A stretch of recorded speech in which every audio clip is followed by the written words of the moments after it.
The sky pressed dark and heavy against the city, a lid over light. Rain slid down the floor-to-ceiling glass of our office like notes on a staff. The streaks turning the skyline into sheet music I still hadn't learned to play. My coffee steamed against my lower lip and fogged the rim of my glasses, and somewhere above the open plan the HVAC exhaled the stale breath of deadlines and recirculated ambition. The monitors glowed like watchful moons in a low sea of cubicles. It was early, the kind of early that makes time feel like a secret kept between you and the building, and the office felt both empty and watchful. I told myself I liked it that way. I told myself a lot of things. The third espresso had the metallic taste of courage. I swiped a palm over my skirt, smoothed a stack of site plans with the reverence-some reserve for hymnals, and tried not to think about the voicemail from my ex-husband that had arrived at 2:07 a.m. Our divorce had become the tidy kind people admire. Civilized, like a handshake in a well-lit room. But even tidy endings make echoes. They roll through mornings like these and rattle the handle of every door you close. The building's elevators purred and hummed. The storm ticked gently against the glass. I thought I was alone until I wasn't. I always wondered if the city announces some people before they arrive. The way the air changes when a storm turns, or the moment a record needle finds the groove. He walked into the open office without flourish, coat still shrugging off a constellation of raindrops, pale scarf winding from his throat like a handwritten underline.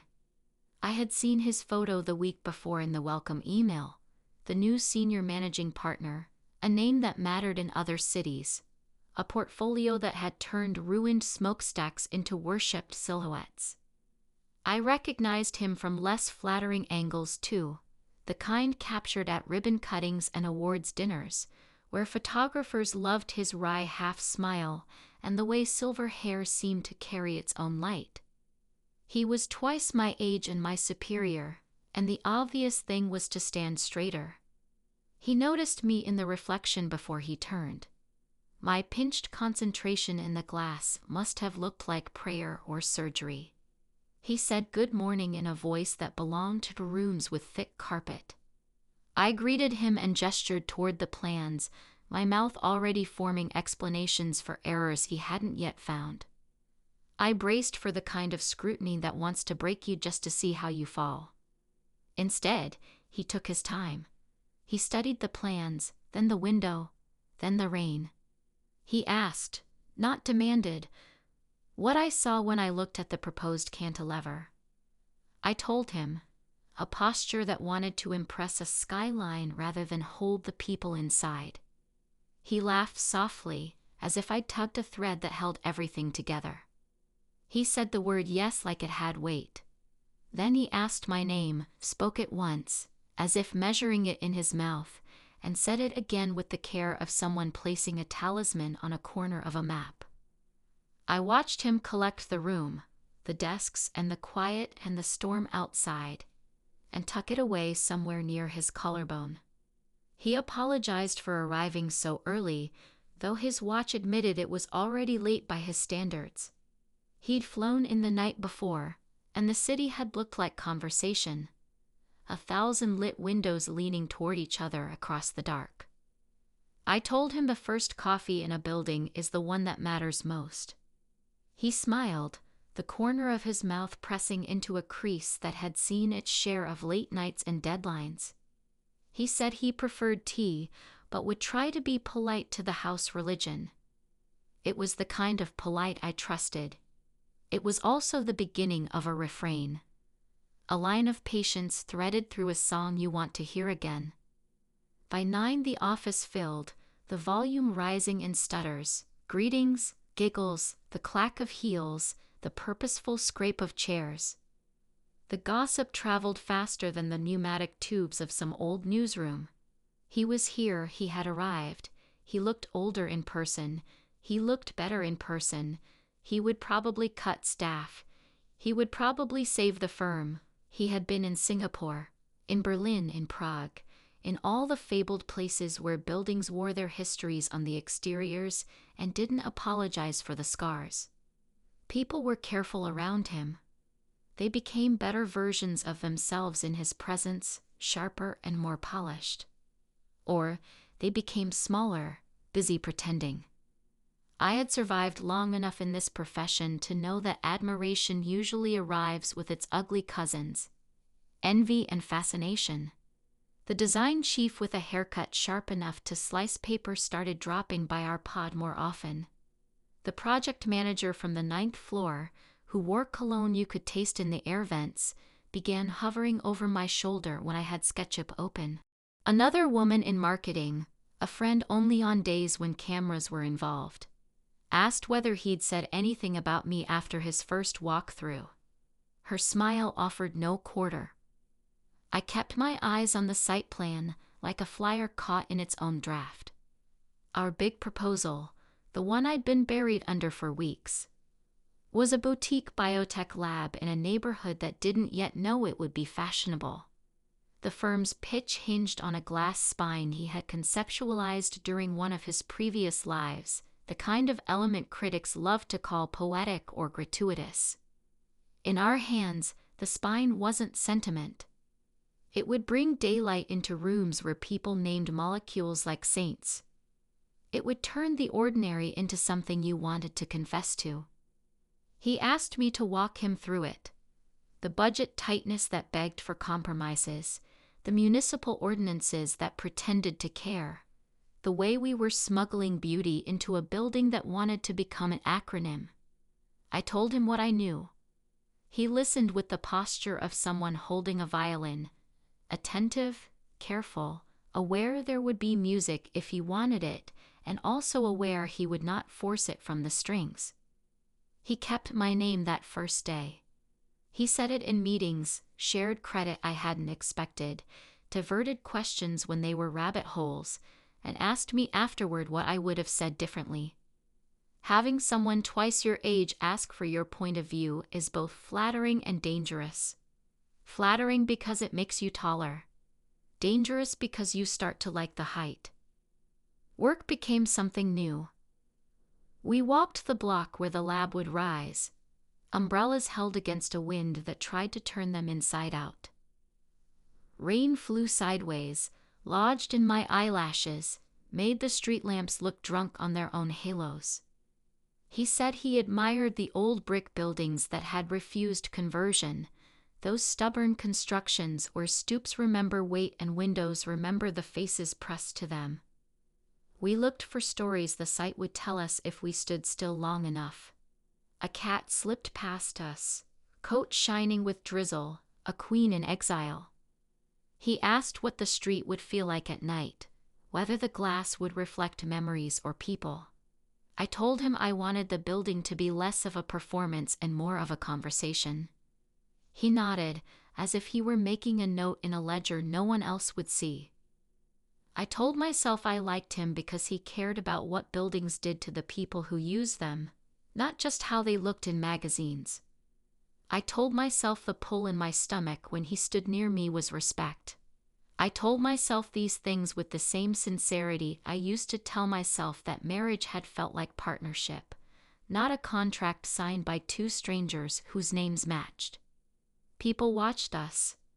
They watched the way he took off his glasses and looked at me when he asked a question, the way my hands animated when I answered, sketching shapes in the air that didn't exist yet. There was a joke in the tech team that if you stood near us long enough, you'd leave with a new building in your head. I learned to sit across the table rather than beside him. I learned to lower my voice when I spoke to him in hallways. I learned to carry my laptop like a shield. The first late night together happened because the printer swallowed our lives at 5 on a Friday. We had to hand-deliver revisions to a city review board by 8 the next morning. Most of the office fled at 5:30, the courage of weekend plans sending them out into the rain. He stayed, tie loosened, jacket over the back of a chair like the ghost of a former life. I stayed because staying had become my religion too. It's strange how differently a place breathes after 9. The fluorescent lights soften, monitors become lanterns. Even the carpet seems to hush its quiet complaint. He walked the office with me, collecting printed sheets, pinning them to the foam boards with a precision that suggested he had once assembled something delicate, cartography, perhaps, or model airplanes as a boy. He asked, not unkindly, how long I had been divorced. I told him the truth because the night felt symphonic in its generosity. He said he was years away from that particular battlefield, that his daughter lived in Portland with someone infinitely patient and loved Thailand more than most Americans loved their couch. He didn't offer advice, which made me trust him even more. He said only that work kept him occupied for a long time, that one day he realized occupation wasn't the same as ownership of one's life. He looked at the plans again then, the way you look at a photo before you hand it back, as if reluctant to let it leave your hands. I felt warmth at the back of my neck. Thunder trembled somewhere behind the glass. The skyline was a grid of lit windows and dark ones, like a crossword whose answers could ruin you if you guessed wrong. We packed the boards, and when we stepped into the corridor toward the elevators, the building smelled like old paper and suiting wool, like an archive of decisions. There was a moment, only slightly longer than an elevator blink, when we were close enough to register the warmth that people talk about when they've forgotten other adjectives. His sleeve brushed my hand as we stepped forward. I felt the quiet between us change. In the elevator, we stood with the politeness of colleagues who knew what people thought they saw. The door closed. The floor hummed beneath our feet. Somewhere between the 18th floor and the lobby, the elevator sighed and stopped. He looked at the panel. I pressed the button for the lobby again, held it for a count of 3. Watched nothing happen. He tilted his head as if listening for a reason. We were not entirely trapped yet, but we had become very still. I laughed softly. A laugh that wasn't really amusement but recognition. Life's timing is a Rayman with a timing belt. He spoke into the ceiling to the building management, voice even, almost apologetic, as if he were asking a friend for a small favor. The building said it would be a moment. The way all buildings lie. The elevator had that particular perfume of brushed metal and human proximity. Detergent and cologne, the faint ghost of someone's cigarette 2 days ago, elevator breath, and the warmth of rain that managed to follow people inside. He took off his glasses and cleaned them on the edge of the scarf. When he put them back on, he looked a fraction younger. I felt my pulse step off its regular path and take the scenic route. He asked if I was all right. I told him I was. Claustrophobia had never been my demon. He said he once spent 2 hours in an elevator in Venice with a soprano who needed to be somewhere urgent. He said he learned then that emergencies are always more bearable with music. I told him I could hum but not sing. He told me to hum, then if it helped. Neither of us did. The silence was its own orchestra. I had the sense that if I reached out and touched his sleeve, the world would tilt half a degree and never quite find itself again. The storm pushed a palm against the building and withdrew it. I thought of the spine of glass we were arguing for, a transparent corridor carrying light like a quiet confession, and I wondered what it would do to the people walking through it at night, if they would find themselves telling truths they had not known they carried. When the elevator shuddered and descended the remaining floors, he let out a breath that sounded like something more than relief. We stepped into the lobby, all marble and echo, and there was a clarity in the way he looked at me that would have been unmistakable in a better lit chapel. He said my name again, and this time it sounded like permission to exist. The next week broke with the precision of gears clicking into place. The city's newspapers ran a profile of him, of us now by extension, as if he were a wind that would correct some errant weather pattern. The article repeated the myth that creative men save companies just by standing near them. I watched him refute that myth day by day with work. He read, he walked sites, he sat in rooms and insisted that we ask the next question, then the next after that, until the problem bared its teeth and then lost them. He called me into his office that overlooked the river, brown and industrious, always on its way somewhere, and asked me to be point on the biotech proposal after our design chief had been called to London. Point, in our world, meant the nerve you interrogate to see whether the body responds. I said yes with my inside voice, though out loud I said of course. He nodded as if I'd done something brave. And I had. Saying yes is often the bravest thing we do at work.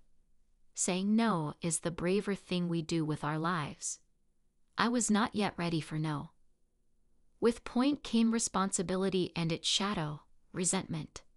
The project manager with the cologne began to find flaws in my emails. The marketing friend asked if I had picked up the habit of staying late for extra credit. 2 junior designers, a sweet pair who mirrored each other's gestures like long-married couples, stopped inviting me to lunch. I used to think gossip was just noise. In offices, gossip is architecture. It builds rooms you don't intend to move into, but find yourself living inside anyway. He took none of it away from me. He did not stand in big rooms and pronounce me worthy. He did not break the gossip mill with a hammer. Instead, he made room for me and my work to matter. He asked for my reasoning and made others listen to it. He stayed late and worked quietly in his glass-walled office, a silhouette of thought. Sometimes I walked by and caught a glimpse. Fingers on the bridge of his nose, glasses nursed like an apology, notes stacked in perfect, monkish columns. Sometimes he looked up. The glance we shared had grown heavier than the paper we traded. Our pitch to the client was scheduled for a Tuesday at 9, which meant the real work would happen Monday night at 11. The storm returned, a habit the sky couldn't quit. We scattered printouts and digital projections across the conference room. The glass walls made us visible to anyone who happened by, and I realized visibility is its own vulnerability. Productivity looks like competence. Proximity looks like confession. Around midnight, after the last admin left and the security guard's route became predictable, he suggested we step onto the balcony that slivered along the conference room's length.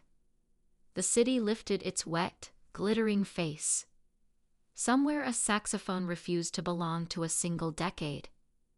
We said little. He asked if I knew the difference between work that saved a career and work that saved a life. I told him the first kind gets you the good assignments and someone's respect. The second kind lets you sleep. He said something about the price of both. He admitted softly that his marriage hadn't ended so much as ceased to be relevant to the person he had become. He said this without self-pity, and I felt the truth of it touch my bones. The things we outgrow don't always leave in anger. Sometimes they wave from a train and we wave back, both of us knowing the station will not be the same after.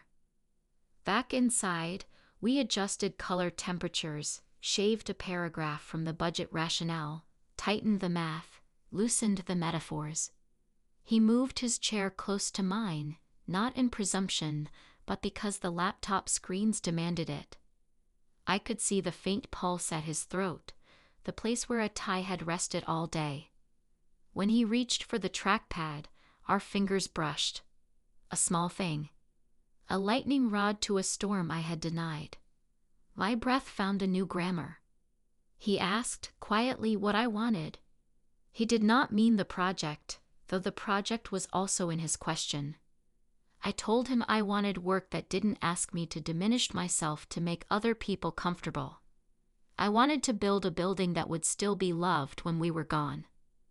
I wanted I admitted to the room and the rain and to him, to stand in the light without apologizing for the shadow I cast. He said he understood. He used a word like sanctuary. He let it rest in the air between us. Tuesday morning we won. The client chose our iteration of the glass spine with a caution I understood. They hadn't known they wanted beauty until we showed them how it could serve them. They shook hands as if they were testing the load-bearing capacity of our wrists. Our executive team lifted their chins.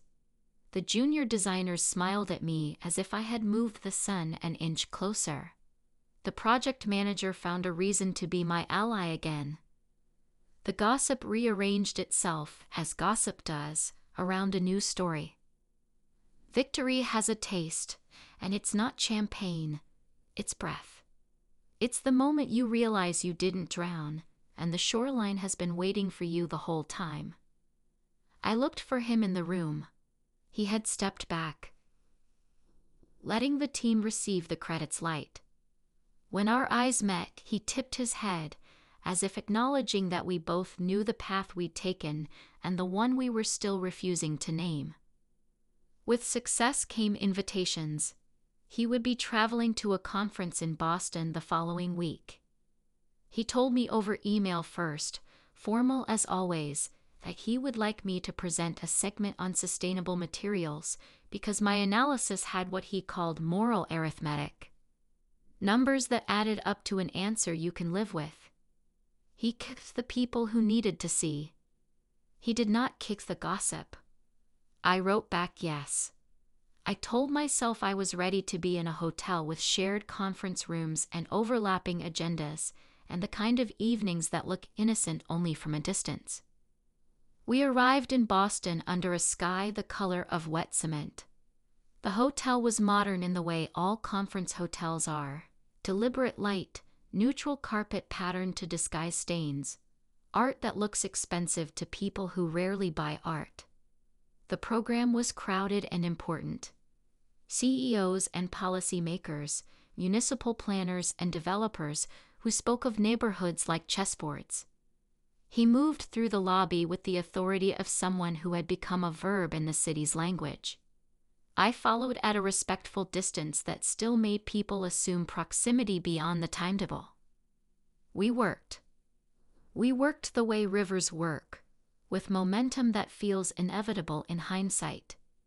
The presentation went well enough that afterward 3 men in expensive shoes and anxious watches shared their cards with me, their compliments calibrated to hover just above patronizing. He stood beside me with his hands in his pockets, amused as though watching a street performer he couldn't quite endorse. He let me answer my own questions. He didn't rescue me from the attention, but he didn't abandon me to it either. Later, when we found a corner table in the bar, he remarked that the breeding grounds for favor and resentment look the same under downlighting. I could smell the wood polish of the bar and the signature perfume of the hotel, something abstractly called city dusk. A pianist near the back played standards with just enough improvisation to keep them alive. We spoke about decisions. He said people assume that older men with titles have learned to be sure. He said he had learned instead to be honest about doubt. He looked at me when he said it, and his eyes had the kind of warmth that makes you realize you've been cold for years without complaint. There was a moment near midnight, a quiet eddy between conversations, when a laugh left me unguarded. His hand found mine under the table. Not possession, not performance. A touch like the truth checking in. My pulse made a promise I had not authorized. He let go first. He suggested a walk in the lobby's quiet margin. The carpet swallowed our footsteps, and the glass across the corridor turned us into a painting. A younger woman and an older man, the shade of impropriety hovering like a caption someone would write later. The elevator hummed. We took it up in silence. The doors opened on his floor first. He looked at me. The hall behind him went on forever, a runway for airplanes that would not land here. He asked, in a voice that had learned all its lessons, whether I wanted to join him for a nightcap in the lounge upstairs. The meaning blurred and then sharpened. I thought of all the stories that would be written about us if we stepped into the same room and closed a door. I thought of the way his hand had felt like an answer to a question I had not dared to ask. I told him I'd pass. My voice held, and so did his. He nodded. He asked if I would sleep. I said I would try. He said he hoped for the same. The elevator closed between us like good manners. Back in my room, I stood by the window and watched rain strike the city into patience. The bed looked like a choice. The silence had weight. A streak of lightning split the sky, then apologized. I poured a glass from the minibar, something viscous and promising, and held it without drinking. I thought about power, how it changes hands, how we pretend it's only about titles and not about attention. He was twice my age and my superior, but the leverage between us wasn't simple.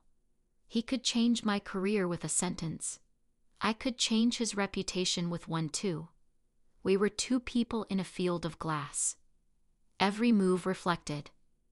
At 1:38 a.m., the hotel's fire alarm chirped once and died. False start. I slept in fits, waking to the distant throb of elevators and the human chorus of a hotel at half volume. Ice machines, whispered arguments, someone laughing the wrong way at the wrong time. I dreamed of the glass spine filling with dark water. In the dream, we walked it anyway.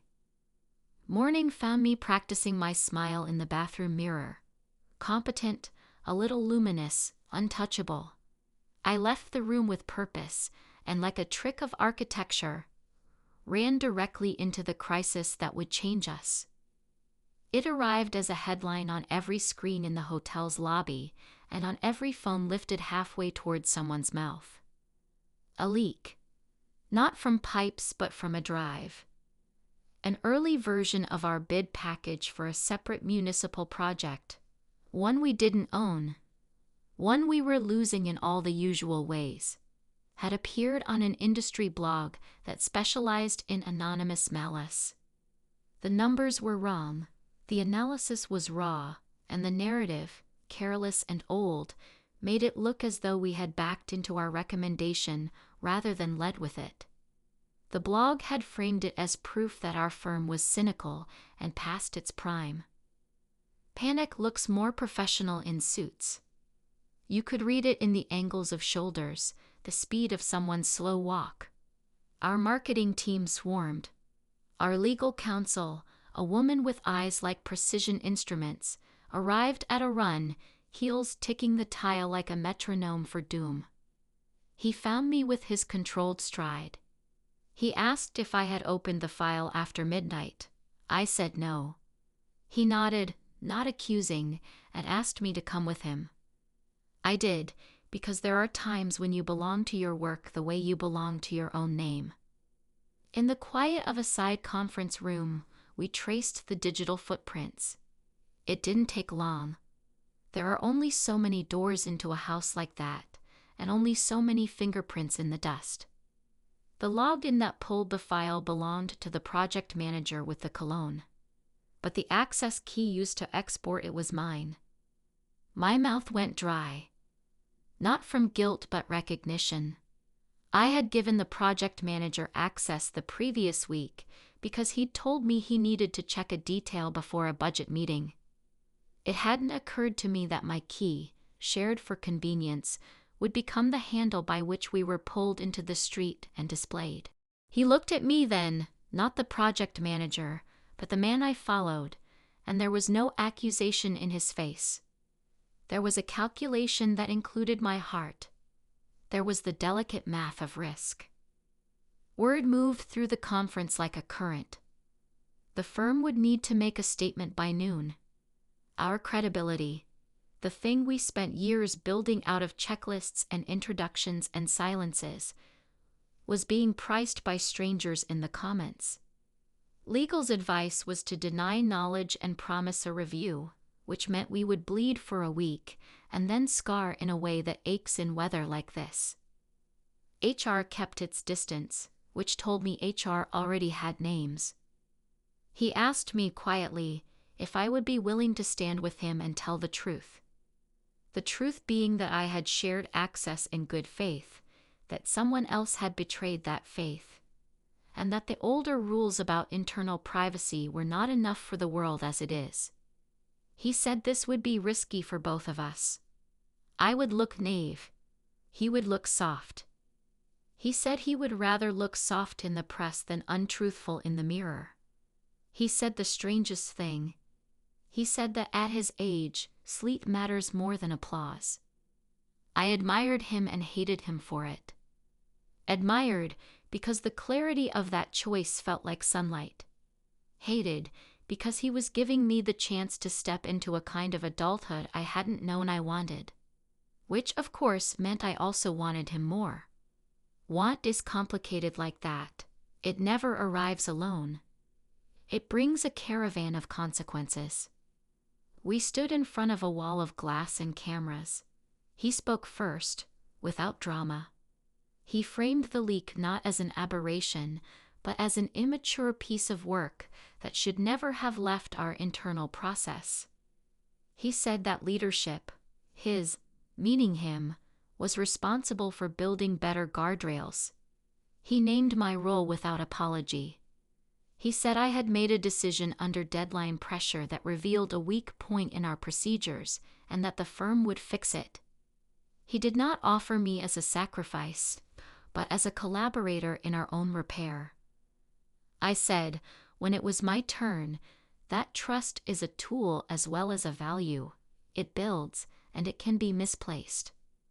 I said that I had misjudged, and that we would be better, meaning me, meaning us.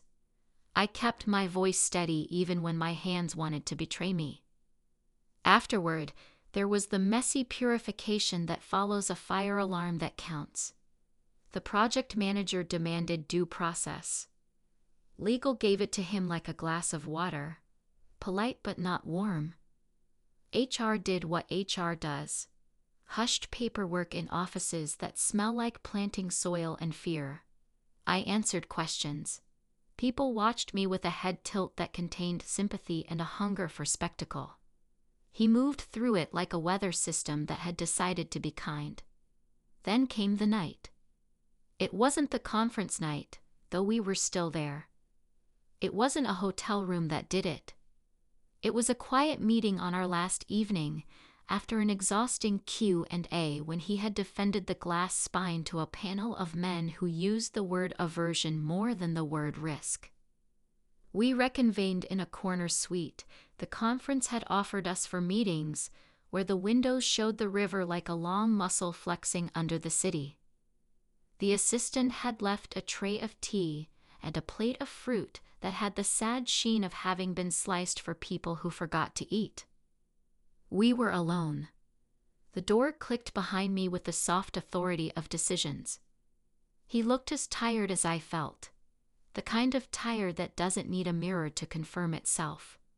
He removed his jacket, draped it on the chaise, and rolled his shirt sleeves methodically, as if rehearsing a ritual he could trust when everything else felt provisional. The white of his cuffs made the room seem warmer. The river licked the pilings. Distant traffic hummed like an exhausted hive. He thanked me. Not a public thank you. A private one that counted. He said he had been bracing for the loneliness of being right. Instead, he had been joined. He confessed, carefully, in the way of a man who doesn't often take off his armor, that in the early years of his career he had a mentor who had asked him to carry a lie. He had done it because he'd been flattered, and he regretted it in bone-deep ways that arrived at inconvenient hours. He did not want to be that man to me. He did not want me to be that version of himself. He said the word regret like a door you don't close all the way because you have to return. I told him that bravery is easier in theory, that I had nearly chosen applause, that I still might, if offered the right room. He smiled, tired and wry, as if the confession made us equals in some pact neither of us had drawn. I noticed the small flaw in his tie, a pulled thread near the knot, and wanted to fix it. I did not move. It felt as though the room had narrowed to just us, a corridor the width of a decision. He stepped closer, not looming, not asking the room for permission. He was twice my age and my superior. I was sober enough to know this mattered and brave enough to admit I wanted it too. The city put its hand against the glass and peered in. He asked, very quietly, what I would ask if our roles were reversed. I told him I would ask for honesty and for the promise that this would not be used as leverage against either of us later. I said I would ask for a night that did not require performance. He closed his eyes as if the room had gone too bright. He said he could promise all but one thing, that the world would be kind. He said we could be. I moved first. I have always liked beginnings when they come with their own permission slip. I stepped close enough that our breath became a conversation, not two separate drafts. His hand cupped my elbow, the lightest touch I had ever felt that still counted as touch. The words we didn't say assembled themselves around us like scaffolding we had no intention of climbing. I learned the scent of his skin above the starched line of his collar. Cedar and something faintly medicinal, the intimate soap of a life lived in first-class lounges and old houses. When our mouths found each other, it felt less like trespass and more like an address we had both memorized without knowing it.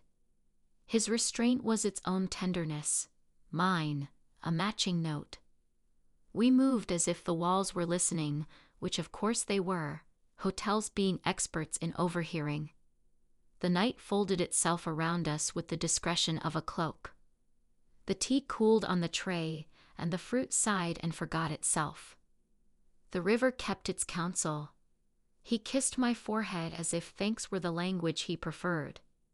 He let me lead with the gentle authority of someone who understood what it meant for me to do so. I gave orders that night the way a conductor guides an orchestra after a lifetime listening from the third row.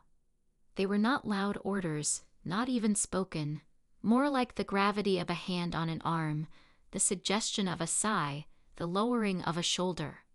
He followed, and in that following there was neither surrender nor command, but the rightness of matched steps.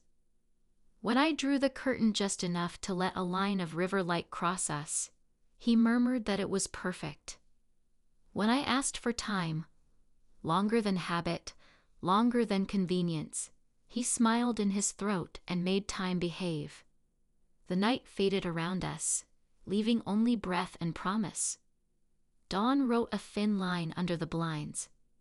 The city woke, unsurprised that we had stolen something from it and softened, if anything, by our confession. We did not talk about the future. That would have been an insult to what we had just risked. We doled out an hour to collect ourselves, to become presentable, to preserve the thing by not parading it. Before I left, he touched my hand and asked if I would be all right in the days to come, when the people who imagined themselves guardians of propriety would find a new story to tell. I said yes. He said he would be a wall if needed. I said I didn't want a wall. I wanted a window. He laughed, quiet and a little broken, and said of course I did. Back in the office, the consequences stalled at the border of suggestion. HR sent a summary reminding us all of best practices regarding access and confidentiality. The project manager took an extended leave that turned permanent.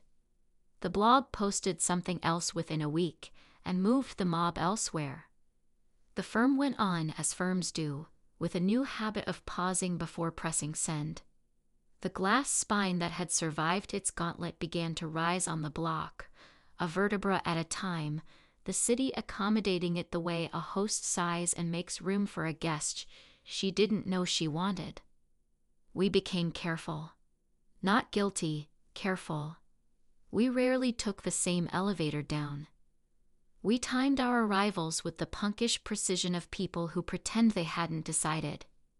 We stood on opposite ends of conference tables and let our work walk the floor between us. We were alone less often than we wanted, more often than was safe. When we found ourselves in a hallway, we became connoisseurs of glances. Sometimes a shared smile felt more intimate than a closed door. People noticed. Of course they did. But they had the decency to pretend not to.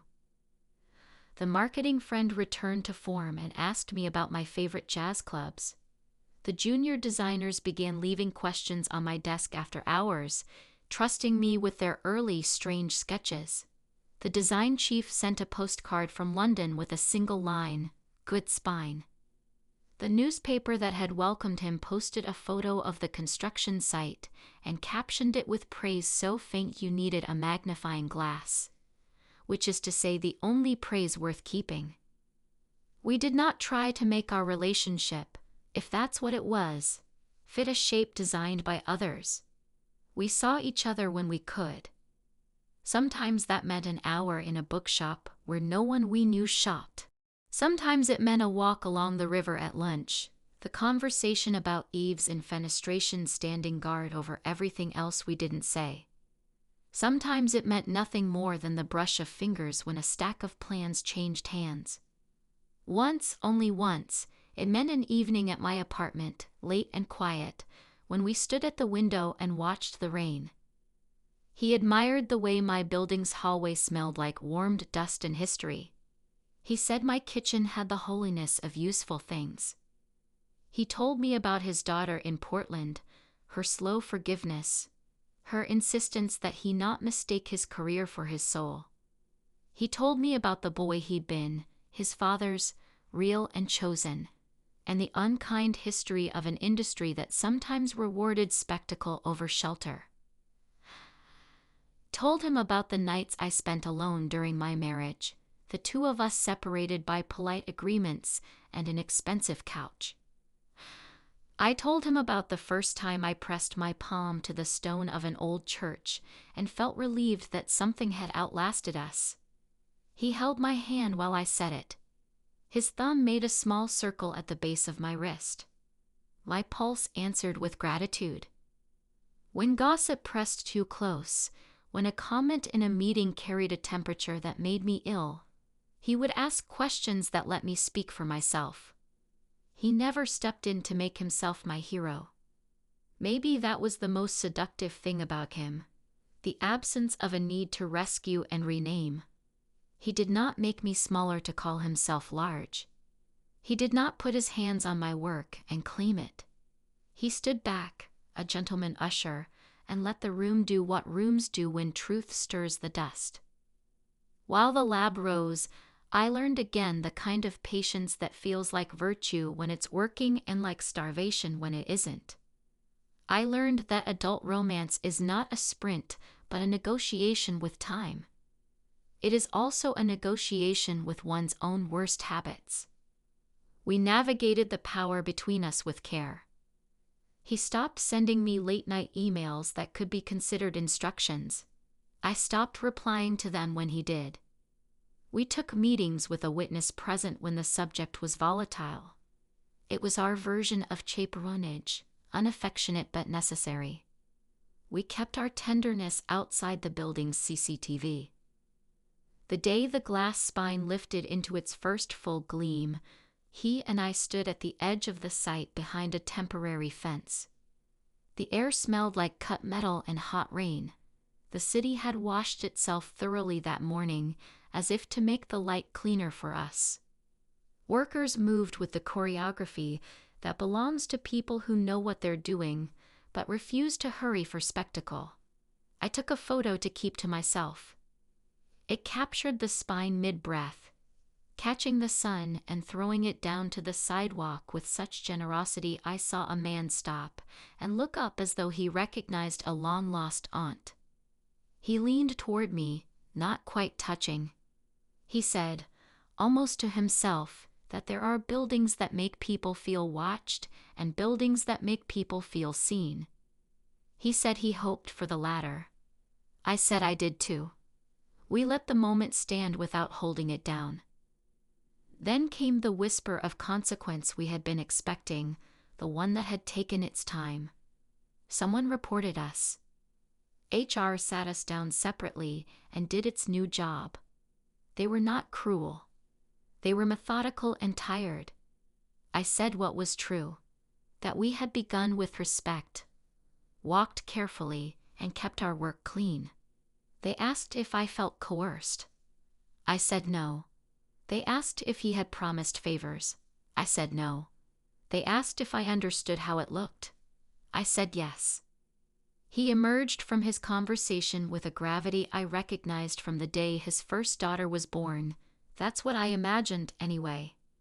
He told me quietly that he had offered to recuse himself from any decision that bore my name, and that he had suggested an external review for the next 6 months. He said he would step back if I wanted him to. He said he would not end us. He would also not ask me to carry it as weight.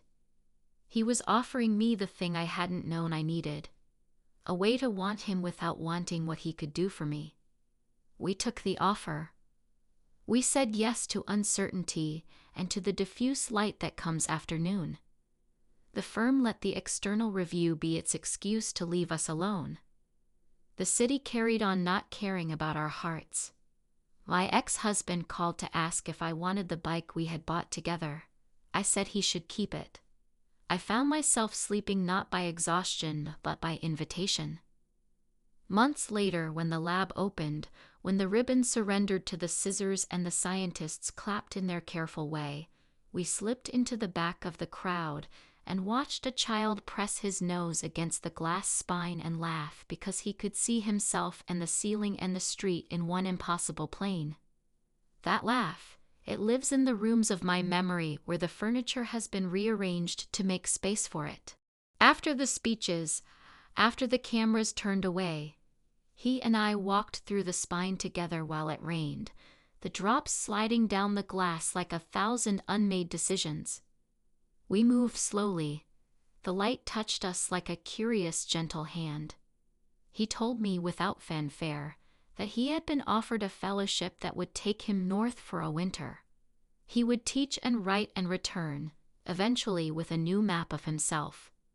He said he wanted me in his life in a way that wasn't contingent on proximity.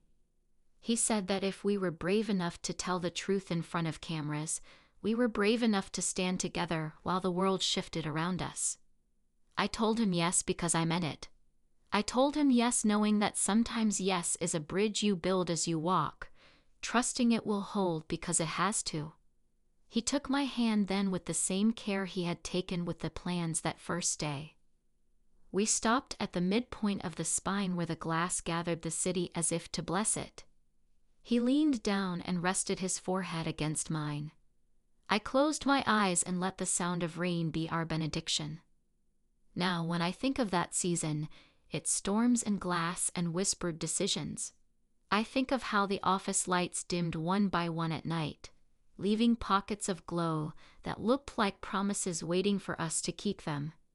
I think of the scent of espresso rising like an argument and the mossy perfume of his scarf after an evening rain. I think of the way he used my name to anchor me when the building's wind swung around. I think of that night in Boston when restraint felt like a greater intimacy than anything else we could have done, and of the times after when we let ourselves be simple. Hand at the small of my back as we stepped into the street, quiet laughter when a meeting ran long and petty, the choice to say no to gossip and yes to designing better rooms for others to stand in and speak their own truths. He was twice my age and my superior, and that will always be part of the story, not its scandal but its starting condition, like weather, like a skyline. We are not a cautionary tale so much as a record of how adults make space inside the constraints they inherit. The city breathes. The spine throws its light. The office windows catch the dawn. We carry on with work that saves our sleep. On some evenings after most have gone, I pass his old office where the river still hurries beyond the glass. I'm not lonely in the way I once was. The building has learned our steps and does not trip us anymore. When he calls from wherever he is, his voice arrives warm and a little hoarse from a day of teaching. We speak of the lab and the weather, and the article that got everything wrong, and whatever we can hold up against the day, and call it meaning. Then we say good night the way people do when they understand that intimacy is not proof but practice. The office lights dim one by one. I collect my bag, close the door gently, and walk to the elevator humming a tune the building taught me. In the glass, I see my reflection layered with the city's, and somewhere behind that his. The elevator hums, the rain begins again, and somewhere jazz is playing the song that sounds like a memory becoming a plan. I press the button for the lobby and feel the ghost of his hand in mine, not to lead or to follow, only to walk, choice, not chance.